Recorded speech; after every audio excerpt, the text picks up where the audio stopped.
अस्सलाम वालेकुम दोस्तों। असां झोक बोदो इलाक़ा के नामवर शायर सईं सलीम ताहिर हुन को मौजूद हैं,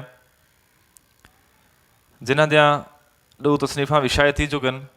एक कौन तो आज तई ते दूजी ये 13वीं रुत, जिन्हें को लोकें बहुत ज़्यादा पसंद की थे। ते अज असां थोको उन्हें दी शायरी उन्हें ज़बान सुनेसूँ।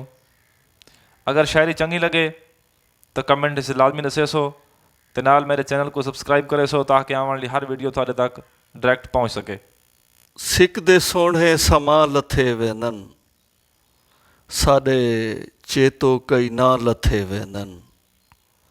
सिख दे सोहणे समां लथे वेंदन, साडे चेतो कई ना लथे वेंदन।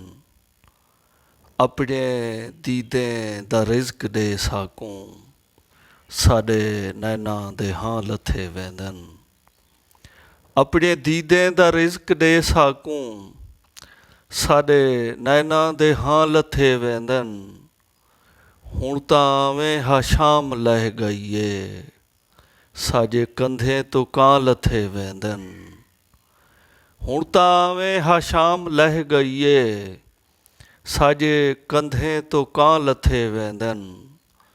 कहंदी आमद है जेंदे आ दुर विच, खुद सफीले तो थां लथे वेंदन। गज़ल दे दू शेर।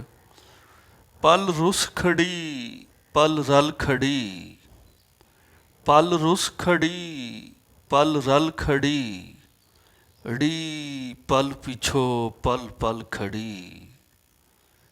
कई वार अपने आप विच, भाई बुझी भा बल खड़ी। मन विच उठी हिक मौज है, वल अपनी जाह ते वल खड़ी। हिक हिक तो पत्थर झल करई, रूह बेरहई वल फल खड़ी।